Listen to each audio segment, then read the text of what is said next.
बड़ी खबर के साथ विधानसभा चुनावों को लेकर लखनऊ में एसपी की बड़ी बैठक हुई है। एसपी अध्यक्ष अखिलेश यादव ने 75 जिलों के जिला अध्यक्षों और सभी महानगर अध्यक्ष के साथ बैठक की है। बैठक के बाद अखिलेश यादव ने कहा है कि यूपी में बदलाव होगा, यूपी की जनता समाजवादी पार्टी के साथ है। और संगठन के सभी जिम्मेदार पदाधिकारी यहां मौजूद थे, जिसमें जिलाध्यक्ष और विधानसभा के अध्यक्ष, और किस तरीके से आने वाले समय में आगे के चुनाव को उत्तर प्रदेश में समाजवादी पार्टी के पक्ष में समर्थन जनता का मिले। पूरा उत्तर प्रदेश बदलाव चाहता है, उत्तर प्रदेश में परिवर्तन हो।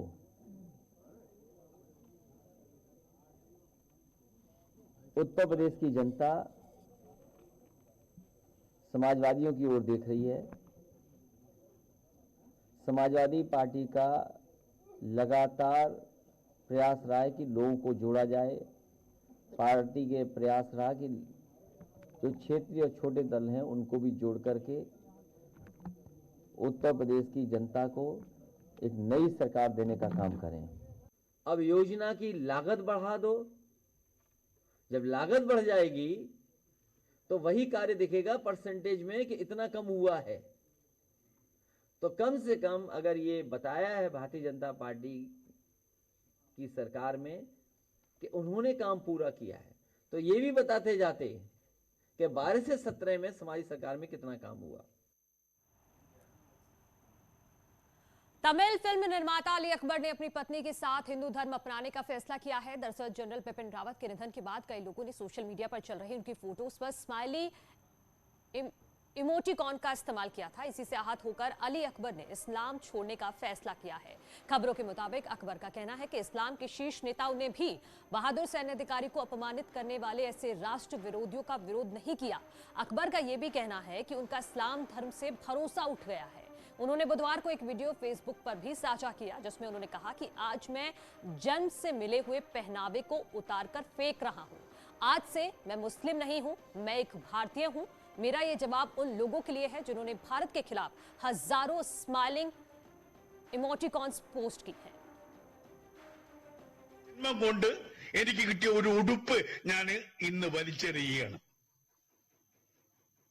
അത് ആയിരക്കണക്കിന് ഇമോജികൾ, ഇന്ത്യക്കെതിരായിട്ട് ആയിരക്കണക്കിന് ചിരിക്കുന്ന ഇമോജികൾ ഇട്ട പരമ തെണ്ടികളോടുള്ള എന്റെ ഉത്തരമാണ്. ഇന്നു മുതൽ ഞാൻ മുസ്ലിം അല്ല, ഭാരതീയനാണ്. ഇന്നു മുതൽ ഞാൻ മുസ്ലിം അല്ല, ഭാരതീയനാണ്. ഞാനും എന്റെ കുടുംബവും ഞങ്ങൾ തീരുമാനിച്ചു.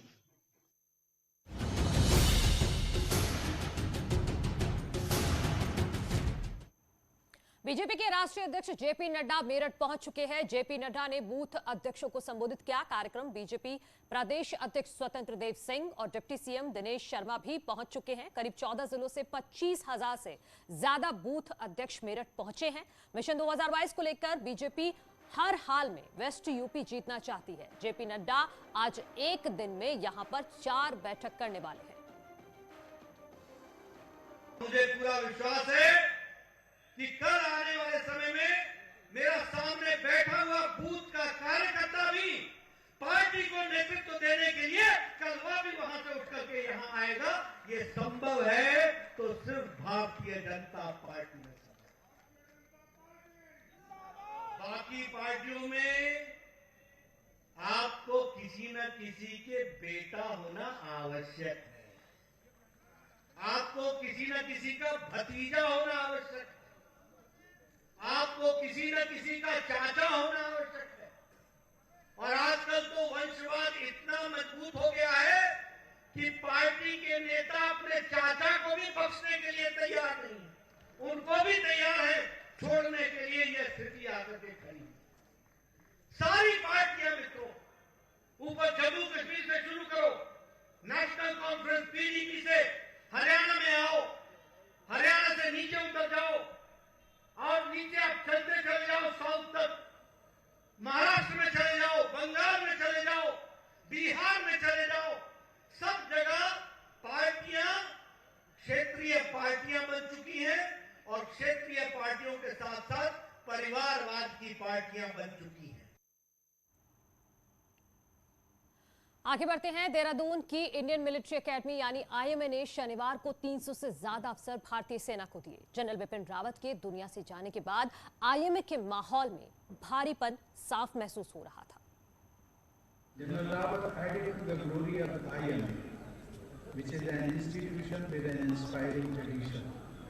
Before him, Field Marshal K.M. Cariappa, Field Marshal Sam Manekshaw, and many other extraordinary warriors and strategists began their journey here as young cadets and potential leaders.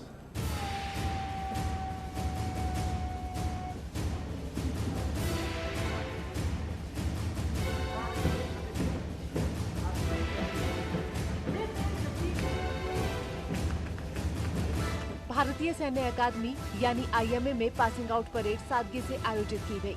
बतौर रिव्यूइंग अफसर राष्ट्रपति रामनाथ कोविंद ने जेंटलमैन कैडेट्स की सलामी ली।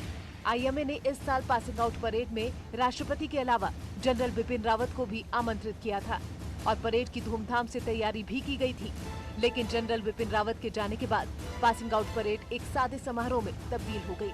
जनरल रावत दिसंबर 1978 में IMA से pass out हुए थे और उन्हें सर्वोच्च सम्मान स्वॉर्ड ऑफ ऑनर से भी सम्मानित किया गया था।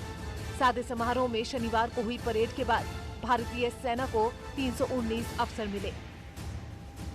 इस बार मित्र देशों के 68 जेंटलमैन कैडेट भी पास आउट हुए।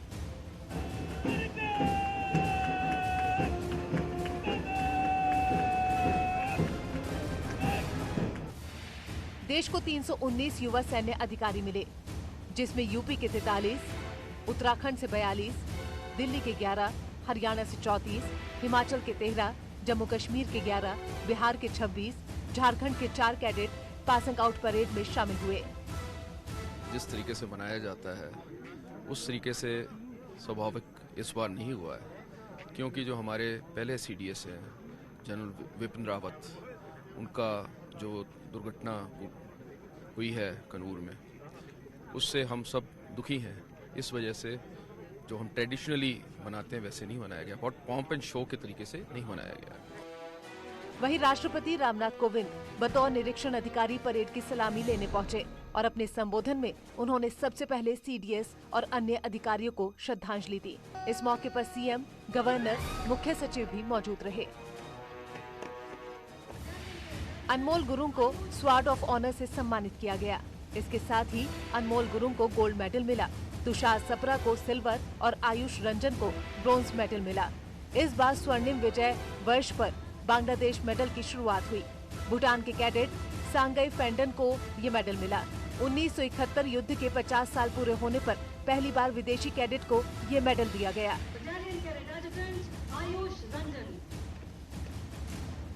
बहरहाल इस बार परेड तो हुई, लेकिन उत्साह नहीं दिखा। सीडीएस बिपिन रावत के जाने का दुख सभी के चेहरों पर दिखा, लेकिन कठिन परिस्थितियों के बावजूद एक फौजी अपना कर्तव्य पूरा करता है और देश सेवा ही उसका पहला मकसद है।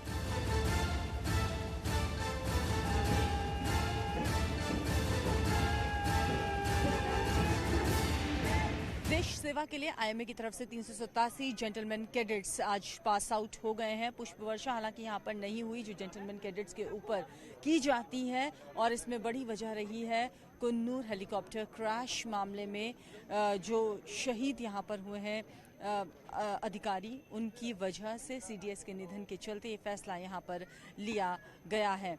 और साथ ही साथ पीपिंग सेरेमनी का आयोजन भी सादगी के साथ इस बार किया गया। कैमरा पर्सन राकेश रावत के साथ भारती सुकलानी, न्यूज़ 18 देहरादून।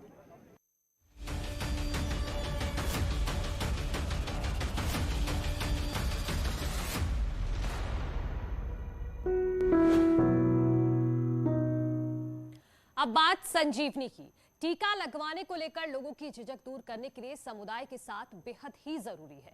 नेटवर्क 18 और फेडरल बैंक की मुहिम संजीवनी अ शॉट ऑफ लाइफ टीकाकरण को लेकर जागरूकता फैलाने का काम कर रही है। ये मुहिम महाराष्ट्र में नासिक जिले के एक गांव तक पहुंची, जहां गांव वालों ने एकजुट होकर डर को मात दी और उन लोगों को जागरूक किया जो टीका लगवाने में झिझक रहे थे।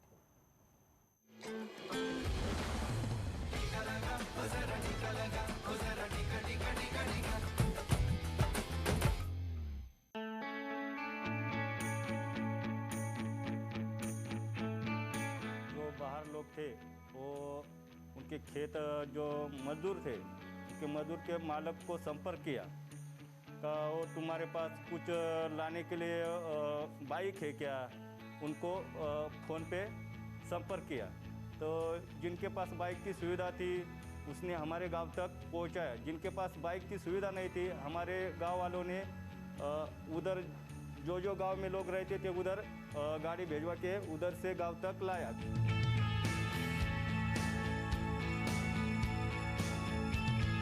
त्यांची बॉडी आली, त्यांनी कोरोनाच्या काळात आम्हाला खूप काही सहकार्य केलं। त्यांनी बाहेर पडू नका, बाहेर जाताना मास्क लावा, सॅनिटायझर मारा, बाहेरून आल्यावर हात धुवून टाका। हो, मास्क वाटप केले, सॅनिटायझर वाटप केलं। खूप काय आम्ही घाबरले पण त्यांनी खूप काही सहकार्य केले त्यांच्यामुळे। मग जेव्हा कोविड व्हायरस गावात पसरला त्यावेळेस गावातल्या लोकांनी खूप त्रास दिला की आम्ही लस घेणार नाही, सॅनिटायझर वापरणार नाही, मास्क वापरणार नाही। आम्हाला लोक घाबरून बाहेरगावी पळून जायचे। माझ्या मनात अशी भीती वाटायची की मी एवढ्या गावात एवढे 4-5 पेशंट आहेत, मी त्यांच्याकडे रोज जाते पण मी पण माझ्या घरातली माझं पोरं बाळ आहेत, माझ्या घरातले कुटुंब आहे त्यांची मी पण काळजी घेईन। मग मी बाहेर जेव्हा पेशंट तपासून घरी जायची तेव्हा मी एकाएकीच घरात जायचीच नाही। आंघोळ करून, कपडे धुवून, सैनिटाइजर वापरून, सगळं मास्क ये करून मग नंतर घरात जाए। लोग लसीकरण के लिए आने नहीं थे, पहले खुद ने सरपंच और उनके बॉडी ने लसीकरण किया और हमने करने के बाद लोगों को बताया कि उसका कोई असर नहीं होता है, ऐसे लोगों को बताया। और हमारे गांव में 4-5 कैंप लिए, अभी तक हमारा गांव 90% लसीकरण हो गया है।